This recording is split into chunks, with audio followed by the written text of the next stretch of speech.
منافقوں کی مثال شیطان کسی ہے کہ انسان سے کہتا رہا کہ کافر ہو جا، پھر جب وہ کافر ہو گیا تو کہنے لگا کہ مجھے تجھ سے کچھ سروکار نہیں، مجھ کو تو اللہ رب العالمین سے ڈر لگتا ہے۔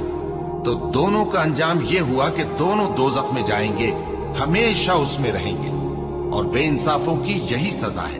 اے ایمان والو، اللہ سے ڈرتے رہو، اور ہر شخص کو دیکھنا چاہیے کہ اس نے کل یعنی آخرت کے لیے کیا سامان بھیجا ہے، اور ہم پھر کہتے ہیں کہ اللہ سے ڈرتے رہو، بے شک اللہ تمہارے سب اعمال سے خبردار ہے۔